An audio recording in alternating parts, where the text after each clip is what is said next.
we're going to start out by reviewing what the essentials of a low-stakes online quiz are. Then we're going to spend the majority of our time learning how to create a quiz in my courses. And we're going to go through the process of creating something called the random quiz. And I'll explain to you what that means. Then I want to show you a very important step, which is how to preview a quiz. So once you've created it, you want to be able to see what it looks like, just as your students will. And then finally, show you how to look at the quiz results. So after the students have taken it, how to review those quiz results, and we'll talk about what happens to the score or the grade that they get on the quiz and how you can either have that go directly into your My Courses gradebook, or if it's a subjective answer, how you would score that and then send that into the gradebook. And Dave, yes, let's see, we've got Dave who asked about the question about recording, and Tim's joined us. Glenn's back on the conference call. So just to recap for Tim and Glenn, who may have joined us a little bit late, we are recording this. I'll send the link out with the recording certainly by the end of this week. You'll have that in your inbox, and then it'll be posted on the Teacher and Learning website. And right now, I'm just going to be the only one speaking on this conference call.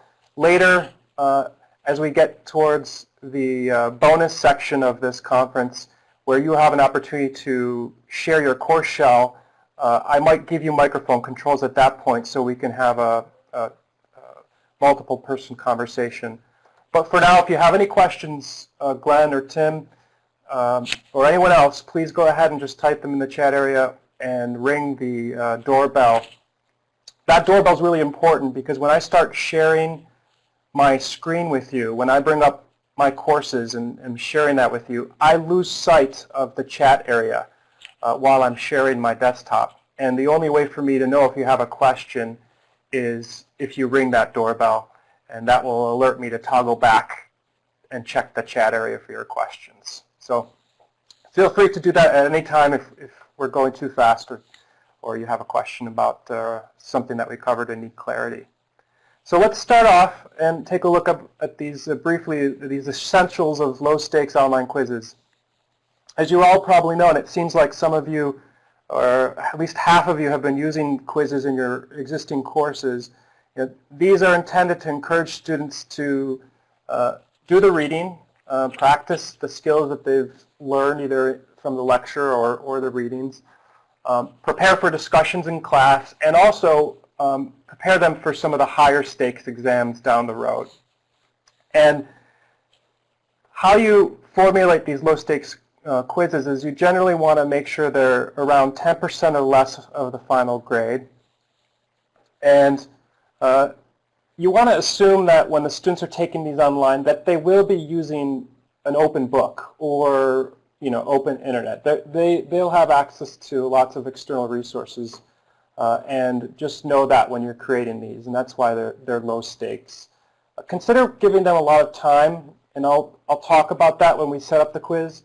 You can set time limits for online quizzes, and with low stakes quizzes, the research that I found says provide them with generous time limits and allow them multiple attempts so that they can take the quiz as many times or several times to master the content that's within it. And then also consider using a random quiz, and we'll get into that and how to create that. This is where you create a question pool. Let's say you have chapters 1 and 2, and you have a pool of questions, maybe 20 questions from each chapter, so a pool of 40 questions. And then the quiz is just a random draw from those 40 questions, maybe 10 questions out of the 40 that each student is getting a different random selection of 10 questions from the 40. And then finally, of course, when you're developing these quizzes, make sure there's thorough instructions so the students know what to expect and that they do know that they're low stakes quizzes meant for mastery of the content. So there's two approaches. There's the pre-lecture quizzes. These are the ones that you give the students or you have them take prior to coming to class. and encourages them to prepare for discussion, encourages them to do the reading. And then there's the post-lecture quizzes. So these are the ones that after they've come to class and heard the lecture, these are the ones that they take to kind of review the material. These would allow you to identify areas that maybe are proving difficult for students to understand and they need clarification on, so you can review that in a following class. These post-lecture quizzes also help with reducing the anxiety of taking the high-stakes exams later down the road. And then there's actually a third approach that I read about recently, which is in-class quizzes using online quizzing, where students would pull up their laptops, or you'd have them be in a computer lab, and they, at the beginning of class, would take the quiz together at the same time, and then you would move on from that to your normal classroom activities or a lecture. So without further ado, unless you have any questions about those essentials, I want to take you through the creation from start to finish of a quiz in my courses. I've got a scenario that we're going to follow. So here it is. Let's say Dr. Smith is giving his students a quiz at the end of each week with questions based on the content covered up to that point. So this is the post-lecture quiz example that we were just looking at. His quizzes count for a small portion of the final grade, just 10% of it, and he gives the students an idea what they've already learned and review the concepts they need to maybe spend more time with prior to a midterm or final exam. He's going to use the random pool of questions that we talked about, and he's getting his questions from his textbook publisher, and he's also creating a couple questions himself. So he's using a mix and match of textbook publisher questions and ones that he creates in my courses. And he's going to have his quiz pull 20 questions randomly from that pool so that each student gets a different set of questions. The student's going to have 2 attempts to take the quiz, and my course is going to keep the highest score of the 2 attempts, and then the quiz scores are going to be automatically sent to the My Courses gradebook. And after the quiz is submitted, the students only are going to see their score. Now, we'll talk about that at length. You have the ability to let the students see all the questions so they can review them, maybe just see their questions they got wrong and the answers to those questions. But by the default, My Courses just lets them see their score. And if you wanted your student to see more than that, you'd have to change some of the settings that we're going to take a look at. So here are the 7 major steps for creating this random quiz. And we're going to go through them one at a time. I'm going to switch over to My Courses so you can see that. Step number 1 is you're either going to create your own questions or import questions, so say from a textbook publisher, into the question library. And you can mix and match like we were talking about. You can import some questions from a textbook publisher and then go ahead and create additional ones yourself. And you're putting them in a place called the question library, which is a repository for your course, for all the questions that you might use in quizzes and online exams in My Courses. And the nice thing about this question library is you can copy it from one course to another. So like a lot of things in My Courses, you'll be able to carry this forward, all the work that you've done in building your question library forward to some future semesters.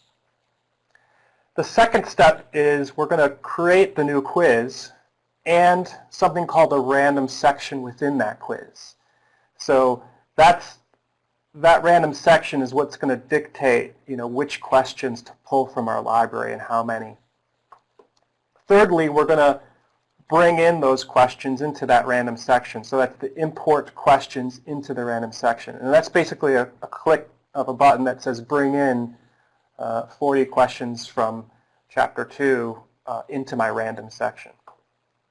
Then we're going to set the number of questions to pull randomly. So, you know, if there's the 40 and we only want 10 to pull for the quiz, we're going to tell that to only pull 10.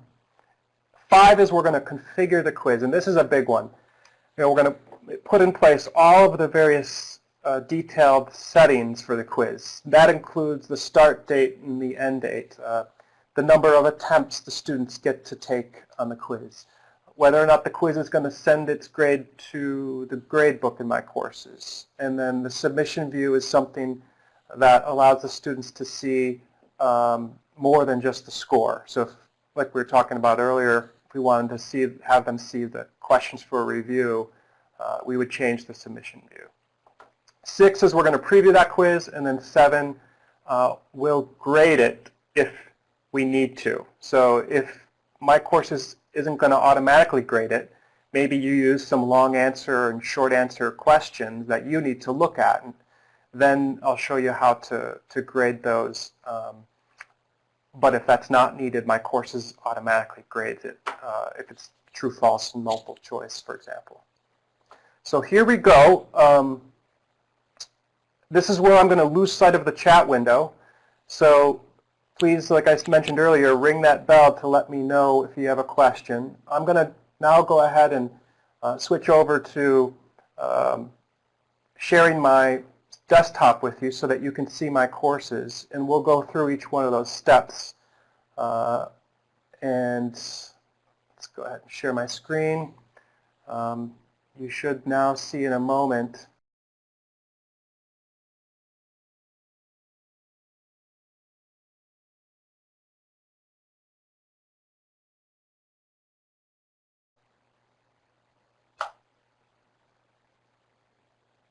the My Courses window. Let me just toggle over. If you wouldn't mind, just type in the chat area to let me know that you're seeing my courses. Someone, Tim, thanks, Eric. Good, you're all good? Okay, good.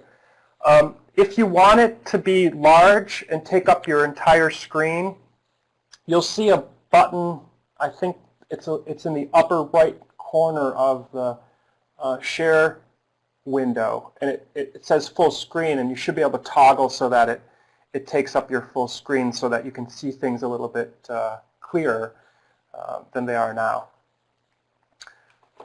Okay, so let's just back up. I'm going to go to my course shell, and this is my course homepage. And step number 1, of course, is to open up the quiz area in my courses. So we'll come over here to quizzes. And as I mentioned, we want to use the question library. So when you go to the quiz area in my courses, there's these 3 main areas. There's the managed quizzes, the question library, and the statistics. The managed quizzes is where you actually build the quizzes, and we're not going to start there. We're going to start by going to our question library. And that's the repository for all the questions that we intend to use during this course. And I clicked on question library, and you can see I've already got some questions in my library, and I've created some folders where those questions are located. And when you go to your course and you click on the question library, likely it's going to be blank because you haven't added any questions there. Unless maybe you've copied them from another professor's course, then you might have some. But what you want to do is you want to organize your question library with these folders like you see that I have. I've got one called Chapter 1 and another one called Chapter 1 Jones, which presumably there's 2 different textbooks we're using here. And then there's another called Chapter 2. Organize them by chapters makes a lot of sense, but you can really use whatever convention you want. Some faculty I work with, they create folders, and it's not by chapter, it's by topic, or it's by module, any sort of convention that is helpful for you to kind of keep your questions organized. The students don't see these, so it's really just for your own organization purposes. So how you create one of these folders is you click on the button that says Go, and they're actually called sections. So it looks like a folder, the icon is a folder, but the term to create it is, it's called a section of your library. So you click on section, and it's going to prompt you to give it a name. So let's just see if I say this is chapter 3, and the textbook name is Smith. You can put additional details for yourself in here and in here, but really the name is all that you need. Just click Save, and there's my new section. And when I click on the section name now, I'm going to open it up, and it tells me there's nothing inside, there's no questions inside this section. So you want to start adding your questions in here in this folder. And like I was mentioning earlier, there's two ways to do that. You can either import your questions from, let's say, a textbook publisher, and it's a bit complicated, so we're not going to go through that entire scenario. I'm just going to say that if you are interested in that, reach out to your textbook publisher and ask them if they can supply you with a test bank in either the format that's for the Blackboard Learning Management System or the Desire to Learn Learning Management System. Those two formats will import successfully. And then thirdly, some textbook publishers, they will put their test questions in a third-party tool format called Respondus. And that's okay too. If you find out that your textbook publisher has done that, then get the Respondus access codes from your textbook publisher and make an appointment with me or my colleague, and we'll help you through converting those questions from the Respondus format into the Desire to Learn Blackboard format that you'll need. So we're not going to go through that importing from a textbook publisher. I'll just let you know that that's available. And I can show you what that looks like because I've already done it in another section. What we'll do now, though, is we're going to go ahead and create your own question. And to do that, you click the Go button, and then you choose now a question type to create. Now, most commonly, faculty that I work with have been using multiple choice and true-false questions. But you can see here there's a whole long list of questions that you can choose to create. Just be aware that if you choose something like a long answer question, that's really like an essay question that you're setting up. And my courses will not be able to automatically grade that. You know, it's going to require that you, of course, review the essay answers and manually grade them. Whereas a multiple choice and a true-false, my courses can automatically grade that for you and send the grade into the grade book. Same thing with some of these others, like, you know, a fill-in-the-blank question that can be auto-graded. There's a couple warnings that I give faculty when they choose something like a fill-in-the-blank question, and that is if the students misspell or, you know, don't have the exact word that you intended, they'll get the answer wrong. So when you're creating those types of questions, make sure you put all the permutations of the answers you expect in there so that it'll save you a step from having to fix the auto grading that occurs. So let's just walk through an example of a multiple choice to begin with. I'm going to select that, and then it prompts you to now create a optional title for your multiple choice question. I tell faculty to leave this blank. It's optional, but it's not required, and the title would just be for your reference so that when you're reviewing your questions later, you know, you have something that's meaningful to you. The thing is that if you just type the question into the question text field right here, that's going to show up as sort of your default title, and usually that's all faculty need when they're looking and reviewing the questions later on. So the question text field is where you would actually type the question. So if this is multiple choice and my question is, what is your favorite color? Question mark. I put the question in like that. You can see that you can also insert pictures. So I have some faculty who have used that where they put a picture of something in here and they ask the students to identify something in the picture. You can put links to things. So a good example of this would be, let's say you have a question and you want to link to a PDF document that you've already put in your content area. You could certainly do that. You just put the link to that PDF document, and when the students get to this point, they would click it and open up the PDF, read it, and then answer the question. You can link outside to any website, and you can even link to videos like YouTube videos and such, make that part of your question. The points right here that we kind of bypassed is going to default to 1 point per question. Now you can change it. If you want this question to be worth 5 points, you just simply make it a 5. But the default is 1 point, and most faculty leave it as such for simplicity's sake. And then difficulty, most faculty leave this set as 1. The purpose of this is that you can categorize your questions into different difficulty levels, so that later on you could organize a quiz that's maybe comprised of 5 level 2 questions and 3 level 4 questions and so on. But a lot of faculty I work with just, especially for like a low stakes quiz like we're talking about, they'll just leave it to default to difficulty 1.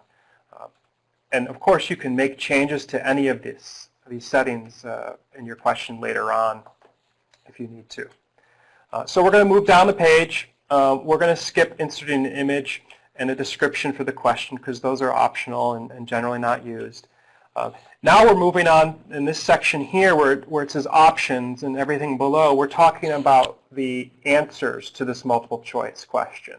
So where it says enumeration, this is how the multiple choice answers are going to look, whether we want them to be A, B, C, D, 1, 2, 3, 4, 5, etc., or Roman numerals. Let's just have it be A, B, C, D, E, F. And we want our answers to be vertical as opposed to horizontal. You could use a drop-down list as well.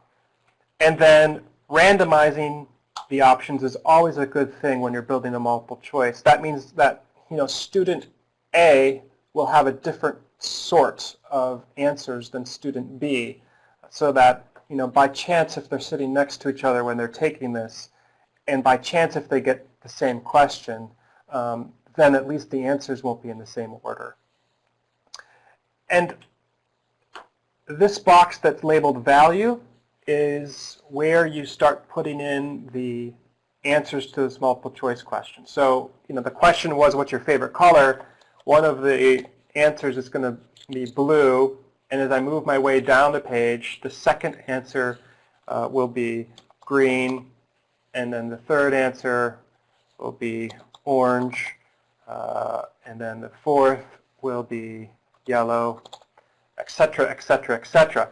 Now, there's only 4 multiple choice answers slots by default. You can always add more by clicking this button that says Add Option, right? So if I wanted to add another one, I just leave it set to 1, click Add Option, and now I should have a 5th.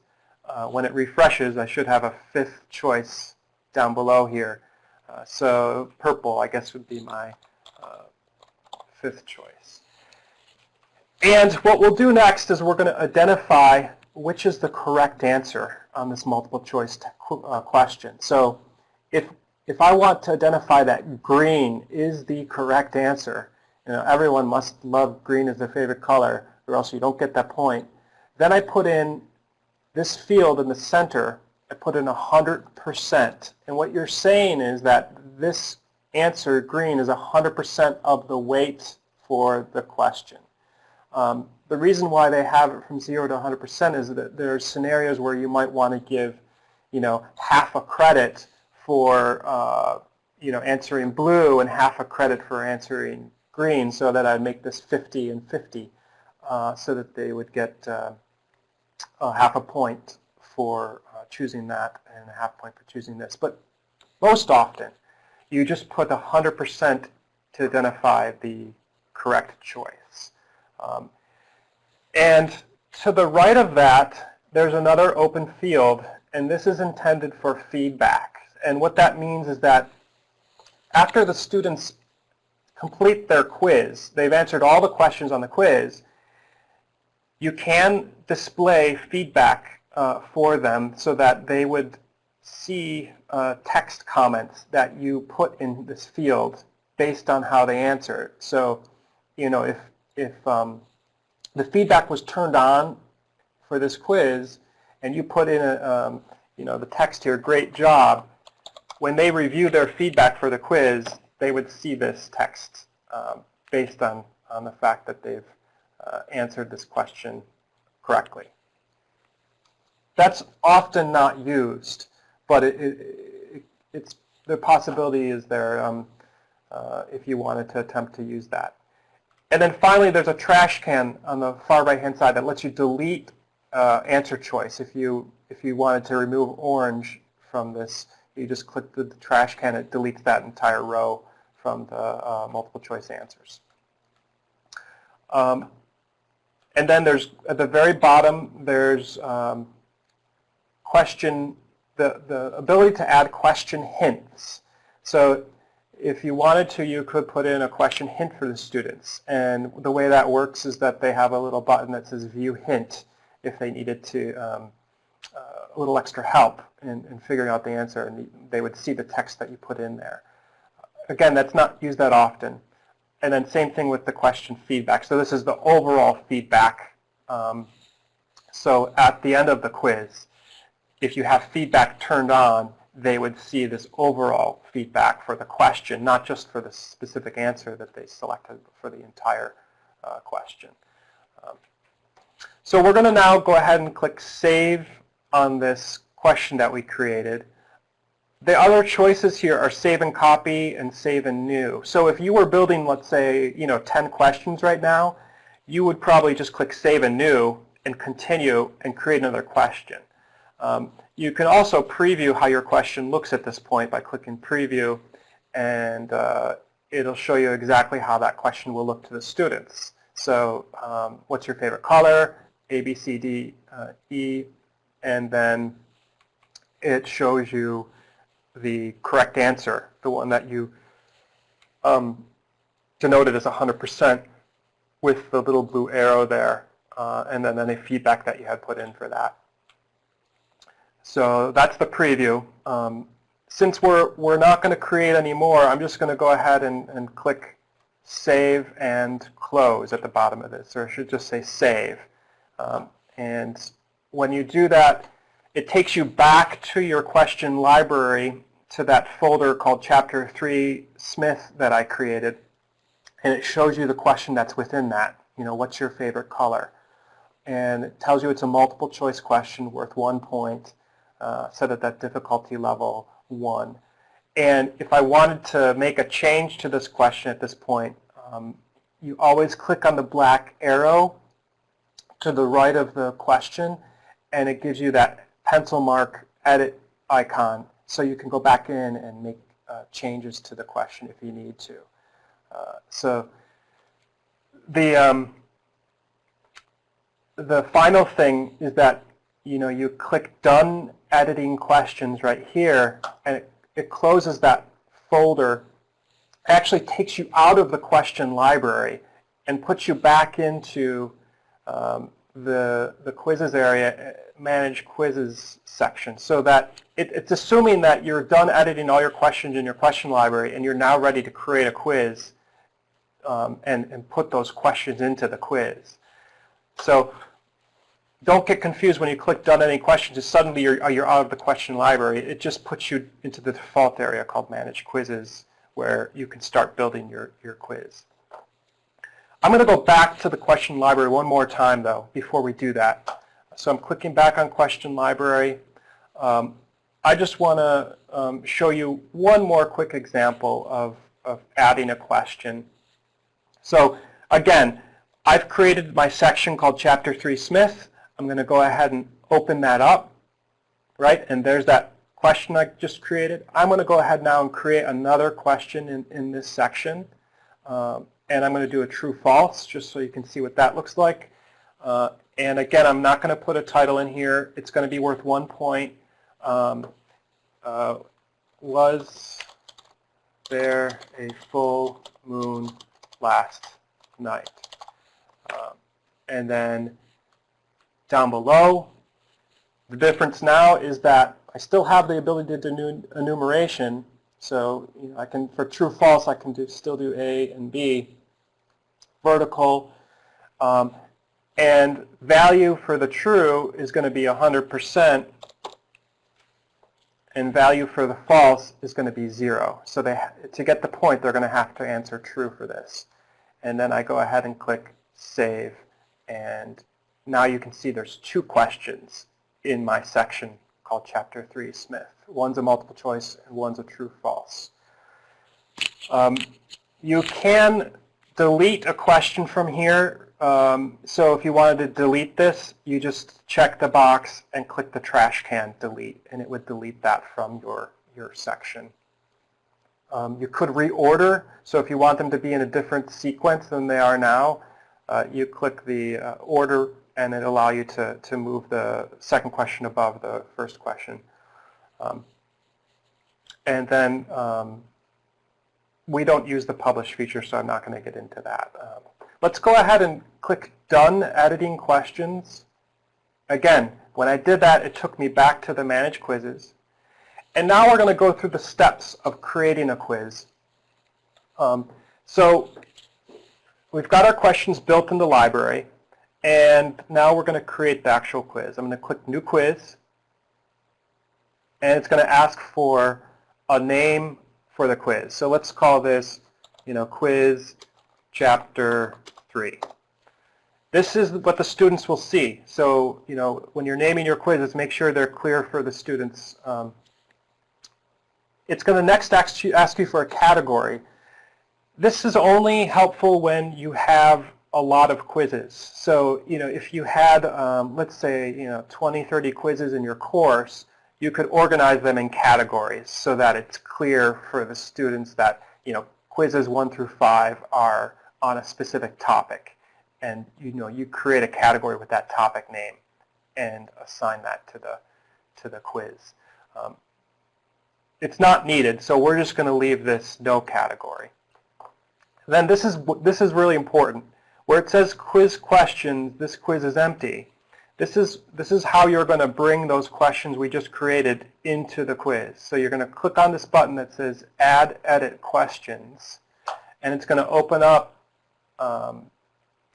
a screen that gives you 2 options. You can either add your questions by creating them, just like I showed you. You can sort of create your questions and add them directly into the quiz at this point. However, because we already created the questions in your question library, you simply need to import them from the question library into the quiz. And the way to do that is you click the import button, and I'll show you how that links to your question library. But because we want to do this as a random quiz, we want there to be a pool of questions, and we want a random selection of those questions to be given to each student. We have to do a very important step. You have to click the Go button, and you have to create something called a random section. And this is just a folder that allows you to do the random draw from your library.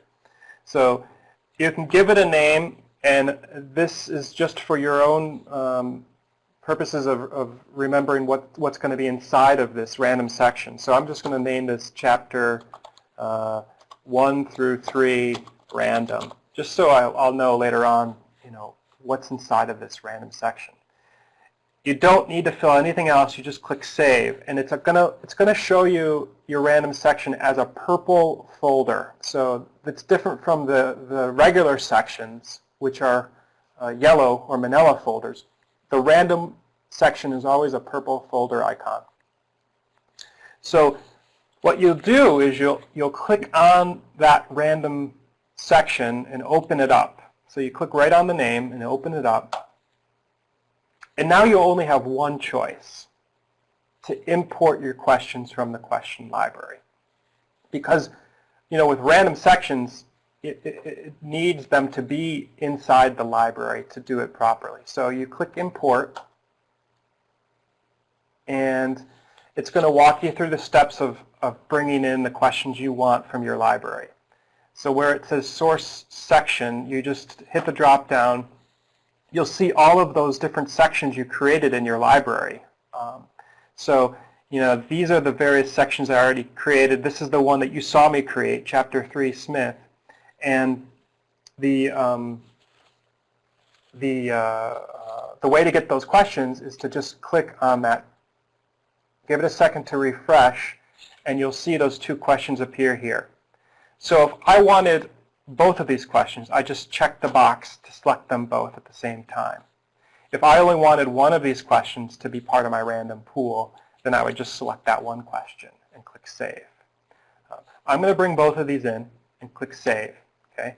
So both of those two questions are now part of my random pool. But I'm not done. My pool's kind of small, right? I only have 2 questions. You generally want a pool of 20 or more questions to make it work successfully. So I'm going to continue to import some more questions in here. So I'm going to go ahead and click Import again. Okay? And this time I'm going to go to one of my other sections in my library that I did earlier on. And this one called Chapter 1 Jones has, actually no, let's go to Chapter 2 Jones. Yeah, so Chapter 2 Jones has a bunch of questions in it. And these are questions that I imported from a textbook publisher. So that's why they have this naming convention, test bank, 1.1, 1.2, 1.3. So I'm going to bring all of these questions into my random section as well. Okay? So now I have the 2 that I created, plus all these ones that I had imported from a textbook publisher. And that gives me a total of, let's see here, 20 questions on this page. But actually, if I increase my per page view to, let's say, 100, it's going to give me a total of 100 questions that I have in my random pool now. And what you want to do is you want to define how many of these, out of these 100, each student is going to get. So I'm going to say, for this quiz, they're going to randomly be drawn 15 questions from this pool of 100, each worth 1 point each.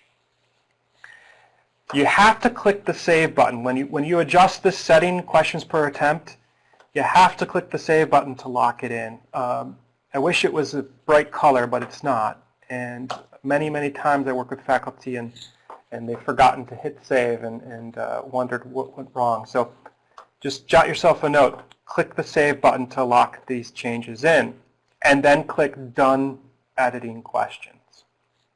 And what it looks like is this. You now have, we're kind of reviewing this quiz, you now have a random section with the purple folder that's going to choose 15 from the 100 questions that are in that pool that you defined. And it shows you, what those look like. It says random question 1 through 15 down below here.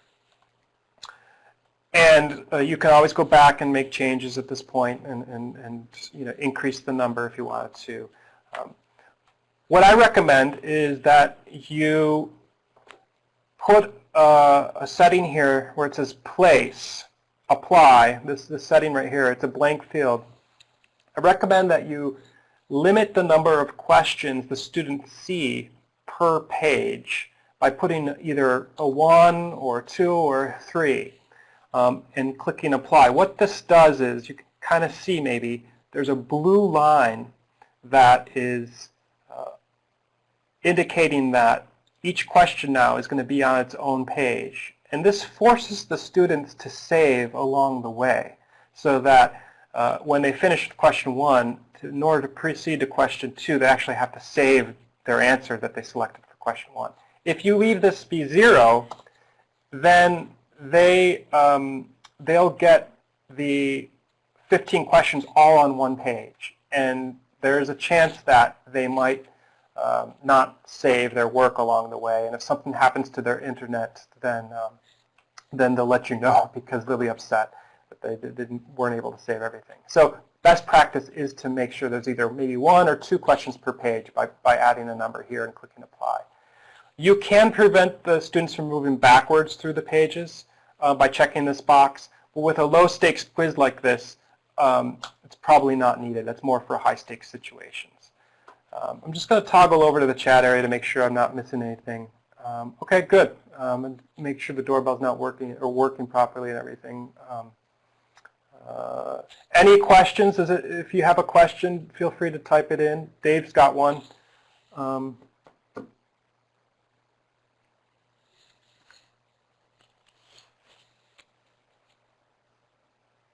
Just give you a moment, Dave, to, if you have that question, go ahead and type in it. Does the question library have to be associated with the course?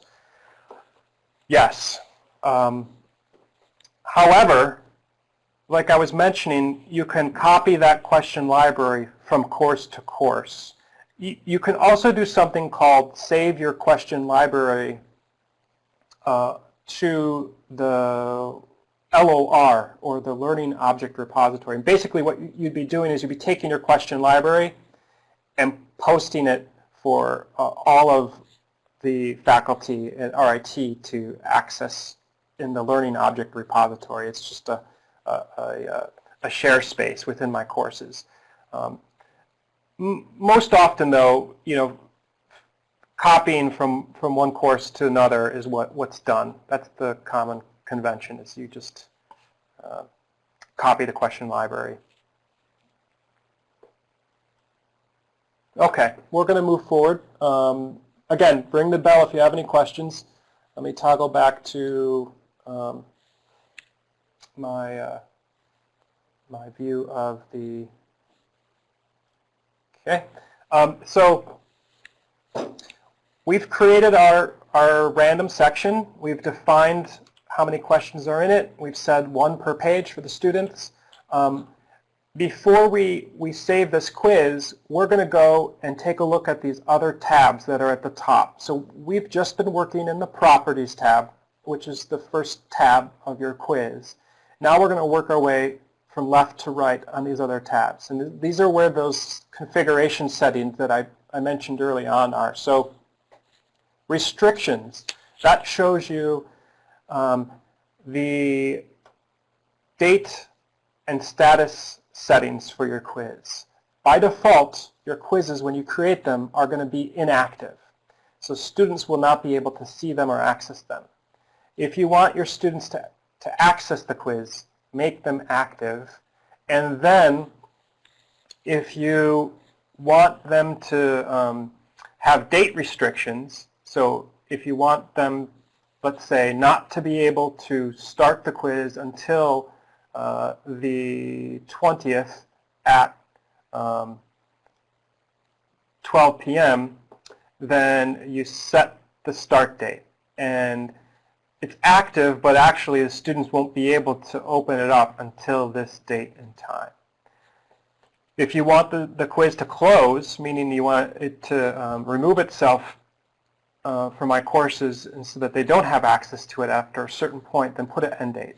So let's say for a low stakes quiz, that's post-lecture, then you might have this run for a full week after the lecture, so that they have plenty of time to take it all the way up until the next class.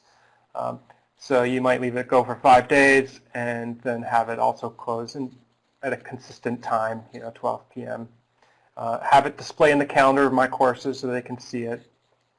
And then finally, There are some advanced settings here that I won't get into, but this one that says additional release conditions, that could be used to ensure that the students have first opened up a piece of content in your content area. So if you have a reading that you've posted into My Courses content, you could set a release condition that says the student must have first clicked to open up the PDF before they'll be able to take the quiz. And when you create these, it walks you through it, through various prompts. So I'm not going to do that right now. And we're not going to get into this advanced restriction because that's generally for high-stakes quizzes that you might have in a computer lab. The timing, though, is something that you might consider using. So if you want your quiz to have a time limit, meaning the moment the students open it up, the clock starts ticking and they only have a certain amount of time to take it, then you put that time limit here. So by default, it's 120 minutes. And if you don't check the box that says enforced, this is sort of just like a guideline for them. They'll still be able to work past 120 minutes because it's not enforced. If you want to make it so that it's a little bit more high pressure, then you put the enforced in place and you show the clock to the students so that when they're taking it, it counts down.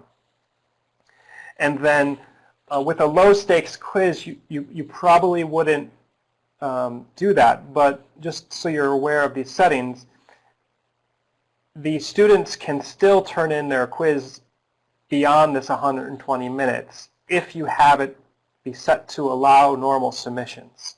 So that means that they can still submit normally, even despite the 120 minutes.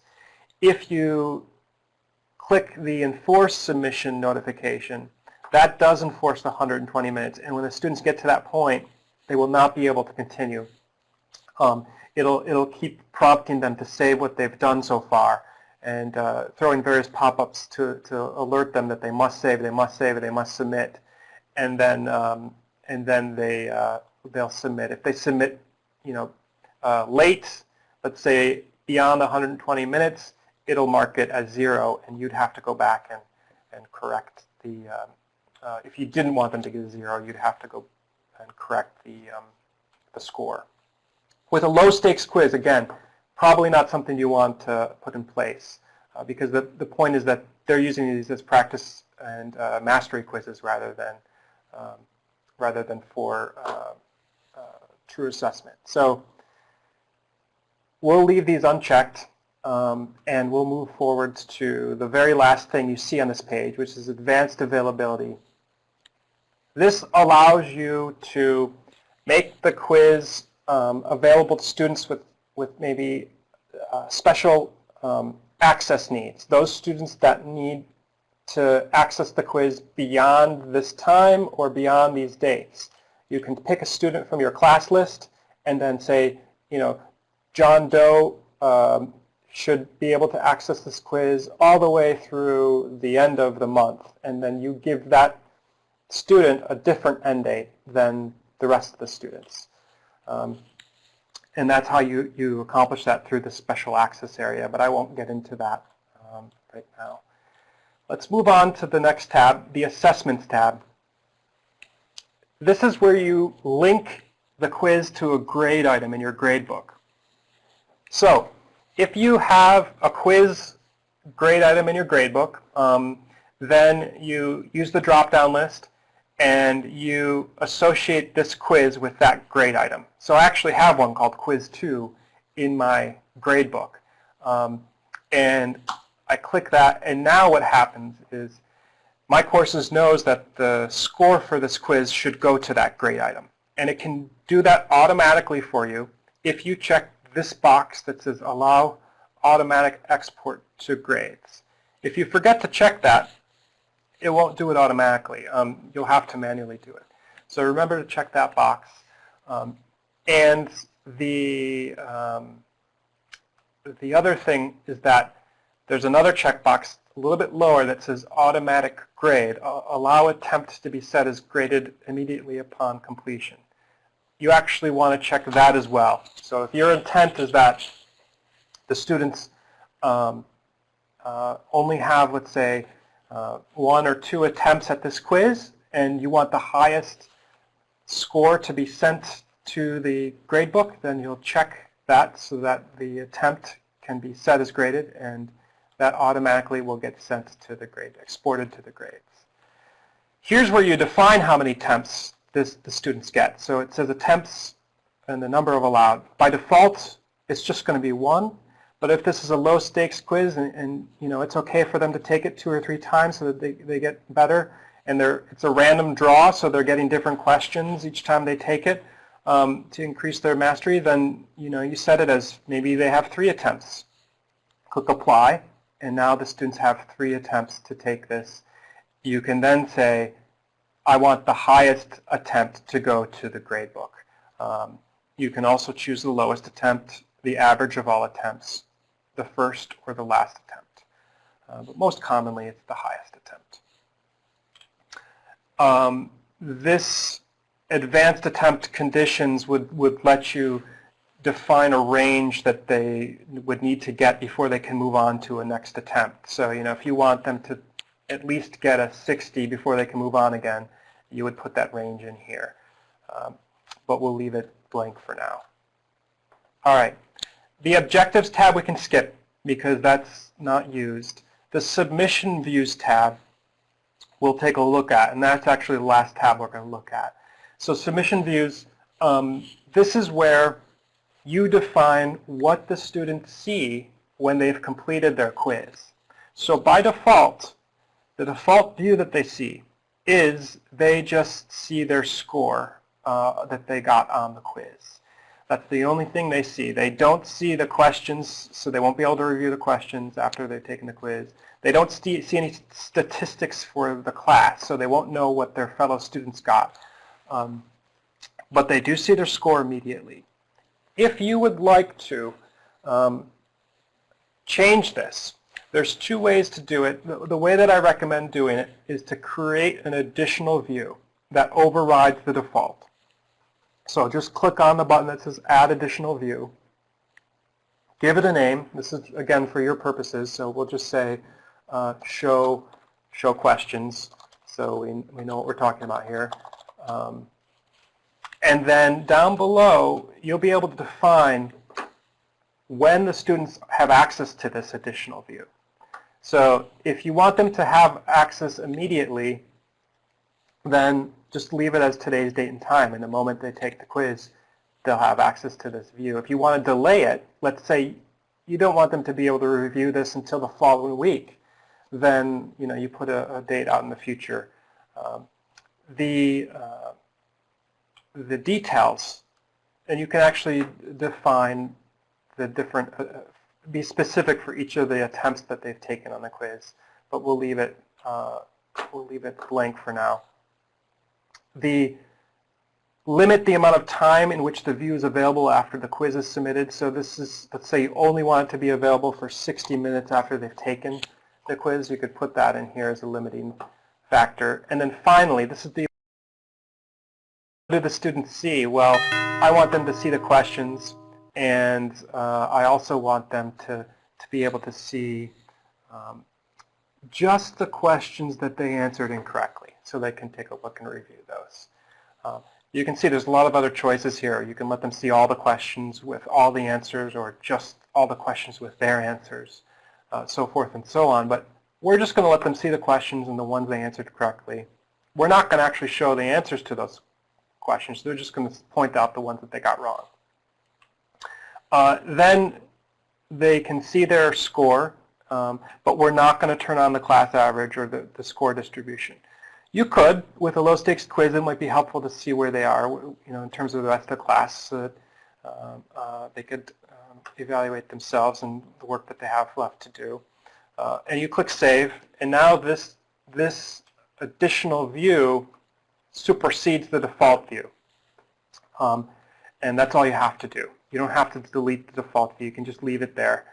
The fact that you've created an additional view will override the default. And then you click Save and Close, and you've created your first quiz. Here it is, Quiz Chapter 3. and this is showing my date restrictions that I put in place for it. The very first thing you're going to want to do now is take a look at it as the students see it. So to do that, click the black arrow and do a preview on the quiz. And it'll bring up the view that the students see. So the students get a page that shows them all of the details on the quiz. So they see the fact that it's available from the 20th to 25th. They know that they have unlimited amount of time to take it. They know that they have 3 attempts. And then they click Start Quiz, and it gives them a warning that they're about to start. And here's what it looks like. The questions appear, and because I set it 1 question per page, you can see how it's forcing me to do my answer and click Next Page, and it's saving those questions along the way. So I click the next one, and then Next Page.